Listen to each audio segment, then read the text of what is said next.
Hello everybody. Today through this video I'll be explaining you the part 3 of chapter United Nations and its organizations. Well, in this part we will be doing different agencies of the United Nations. Let us start with part 3. Now let us start with the next topic of the chapter, that is agencies of the United Nations. Till now we have done the organs of the United Nations. Well, beside these 6 organs, there are some specialized agencies which work under or in coordination with the organs, and they carry out the working of the organization throughout the world. The day-to-day working of the organization is carried out by these organs. Now let us have few example of such organs. They are IMF, that is International Monetary Fund, ILO, International Labour Organization, UNESCO is there, FAO is there, WHO, UNICEF. We have so many different agencies are there which are working in collaboration with the United Nations and which are trying to achieve the objectives of the United Nations. So for your syllabus and in this chapter we will be discussing only few these agencies in detail. So first one we are going to start with UNESCO. Now the full form of UNESCO is the United Nations Educational, Scientific and Cultural Organization. Now this UNESCO agency, it was set up on 4th of November 1946. In 1945 UN was formed, and in 1946 this UNESCO was formed. Its headquarters are located in Paris, and it is a special body of United Nations whose main objective is to promote education, natural science and society, and culture and communication.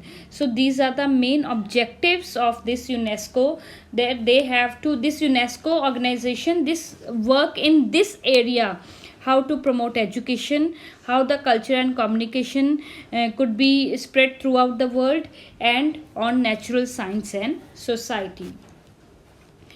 During past several years, the special work done by UNESCO has been to promote literacy in terms of technical and educational training, and promote independent media in member nations, which means that from last few years UNESCO has concentrated more on spreading literacy. That could be in terms of education, or that could be in terms of technical training, so that people they can get jobs easily in the near future. And it also promote independent media, the media which is not under the control of government or not under the control of any political party or any pressure group. So that independent media should be there in different countries which are the part of United Nations, so that people in all these countries they are free to express themselves. Then after that, it also aims at eradication of poverty and sustainable development. Now, it aims at eradication of poverty means poverty has to be removed from different corners of the world and achieve sustainable development. That is, to use the resources in such a way that present generation they have enough and we can save it for future generations also. So usage of resources should be done in such a way. Then after that, this UNESCO, it is considered that it is a successor of League of Nations International Committee on Intellectual Cooperation. First, this International Committee on Intellectual Cooperation was there, and when United Nations was formed, then this committee changed into UNESCO. The major objective of a major achievement of this organization is that it has worked against racism. The racism, that is a discrimination which is going on in different country again among different races. The UNESCO has tried to eradicate that to the maximum level. UNESCO implements its activities through 5 program areas. that are education, natural science, social and human science, culture and communication, and information, which means that these are the 5 areas in which UNESCO is working hard to achieve the objectives. The areas are, I am repeating, first one is education, second one natural science, third one social and human science, fourth one culture, and fifth one communication and information. So these are the 5 areas which UNESCO has targeted and is trying to achieve the objectives. The UNESCO Transparent Portal has been designed to enable public access to information regarding organization activities such as its aggregate budget as well as link to relevant programs and financial documents. Now, this UNESCO, it works in a very transparent manner. They are not hiding anything from the public in the sense that they have made their portal, the web portal they have made, in which any person can check the information and the activities of the UNESCO, what is going on, how much budget is there, how much they are, how much amount of money they are putting in different activities, and any other relevant information regarding UNESCO. Apart from it, whichever programs are going on under UNESCO, the link to that program is also provided in this transparent portal, and people can check it, and financial documents people can also check it. Next one, the World Heritage Site is a landmark or area selected by UNESCO for having cultural, historical, scientific or other form of significance which is legally protected by international treaties. Now you know that World Heritage Site, this is started by UNESCO, in which any area or any landmark or any monument which is of historical importance or of scientific importance or any other cultural importance, so those areas or those buildings or those monuments, they are preserved by UNESCO. If we talk of India, few monuments in India are also there which are part of UNESCO heritage sites, that include Taj Mahal, Ajanta Caves, Qutub Minar, Khajuraho temples, Hampi, and many more. In this way, if we see of the world, UNESCO has identified 888 World Heritage Sites that it considers that it is of outstanding universal value, that they have a value either in context of culture or history or scientific importance is there. So UNESCO preserve those monuments and help in their maintenance also. So that's all regarding UNESCO. I hope you all are clear with the UNESCO as an agency of United Nations and what work it performs. Let us now come to the second agency. Well, our next agency is UNICEF. All of you have heard this name also. Now, what is the full form of UNICEF? It means the United Nations International Children's Emergency Fund. Now, from name itself, we come to know that this is an agency which is working for children. It is doing something for children. Okay, so let us see what this agency is actually doing. Well, this agency UNICEF, it was established in 1946 by United Nations General Assembly. They formed this agency. It is a body whose main task, that is main objective of this agency, was to collect emergency funds for children and to help in their development work across the nations. Means they collect the fund from different areas.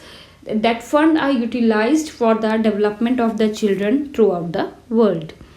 UNICEF help and encourage the work that promote children's health and better life in all parts of the world. Now, what are those funds used for? Development means development of what?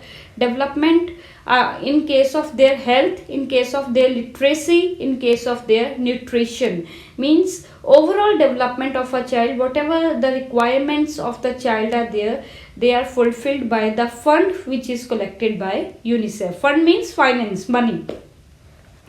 Then next one, this agency, they have their headquarters in New York. Again, that is in USA. And this agency, it is working successfully in almost all the 193 countries of the world. the 193 countries which are the members of United Nations.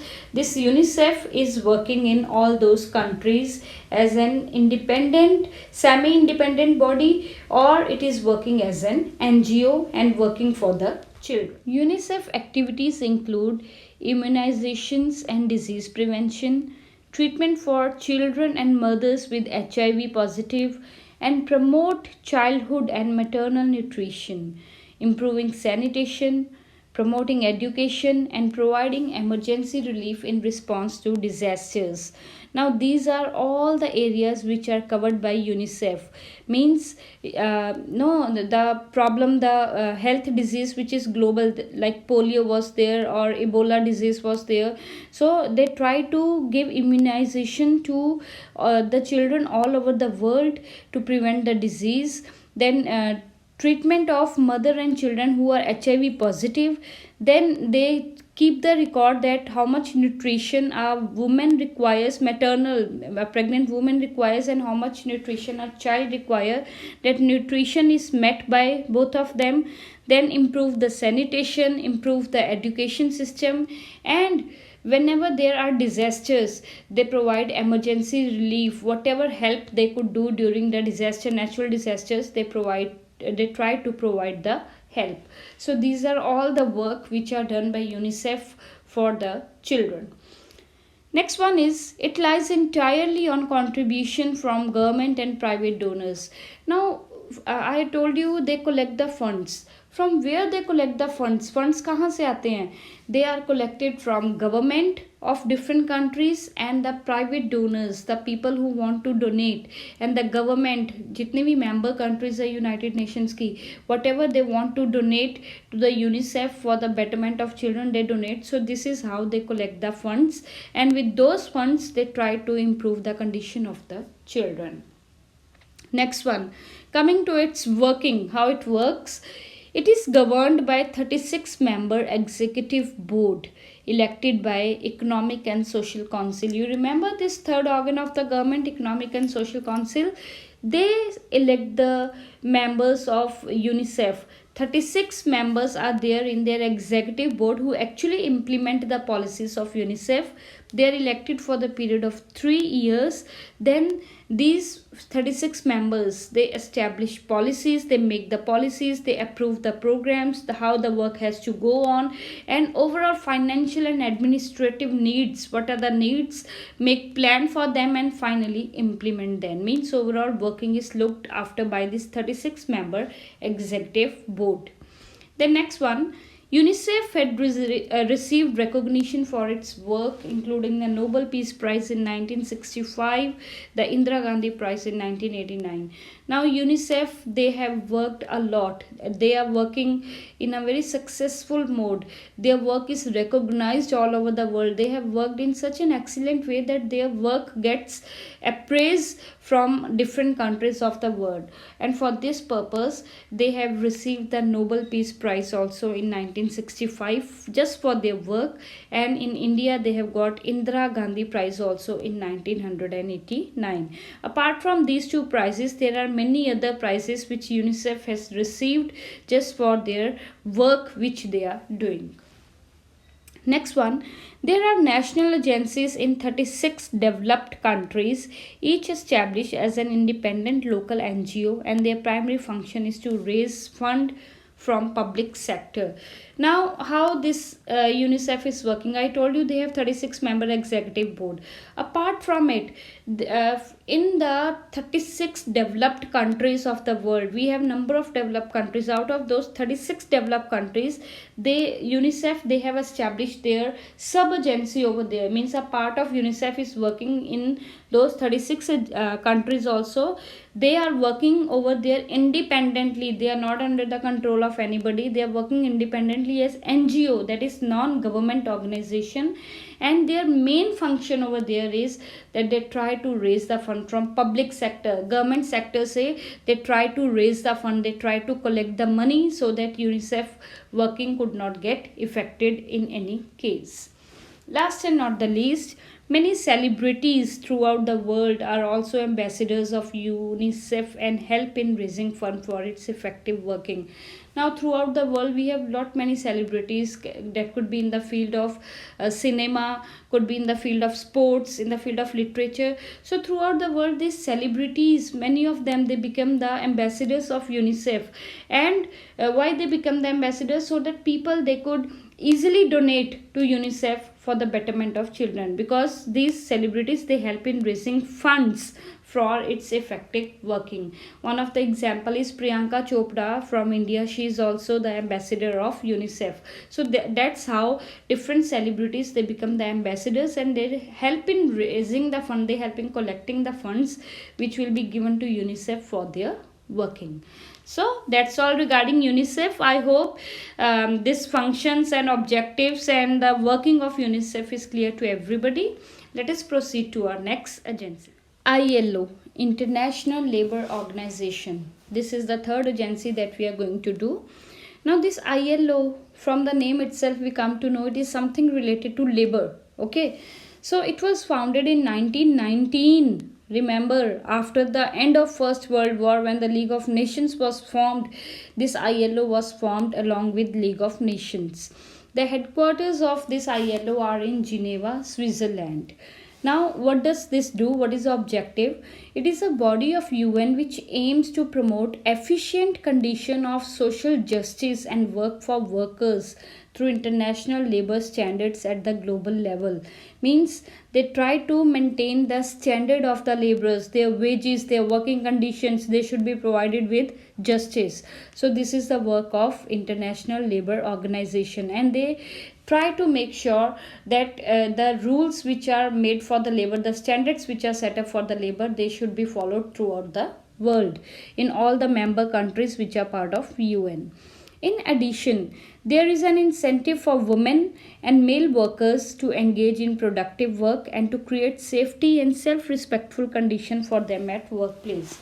Now, apart from this, the women and men who want to do more production work, there is an incentive for them, there is an extra money for them, and safety and respectful conditions should be maintained for a male and a female at their workplace. They should be given proper respect at their workplace.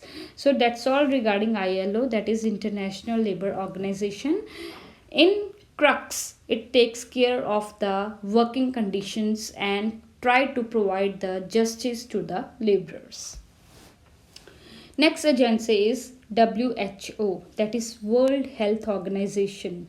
Now this agency at present time, it is working damn hard for eradicating coronavirus. Okay, so from the name itself we come to know this is agency which is working for the health of the people throughout the world and dealing with different kind of disease. Now let us see what is their actual thing. It is a specialized agency of UN responsible for international public health. Its headquarters are in Geneva, same where ILO is situated. Over there we have WHO in Switzerland, with 6 semi-autonomous means independence, semi-independent regional offices. Regional offices means located in different parts, and 150 field offices worldwide. Means this agency, they are not having their only office in Geneva. The main office is in Geneva, but apart from it, 150 field offices are there, and 6 semi-autonomous, that is semi-independent, not completely independent, they are semi-independent, that is still they are working under UNO. We have regional offices also in different parts of the world. Now this WHO, it was established on 7th of April 1948, and this WHO, it also comes under the Economic and Social Council organ of UN. I told you Economic and Social Council is a vast complex organization. It is a complex organ. So under this we have lot many agencies, and WHO is also one of them. Now this WHO, it provides technical assistance.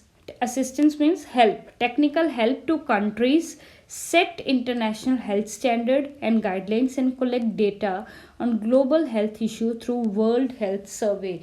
Now WHO World Health Survey. According to that, they get the data from different countries regarding the health condition of people in their country.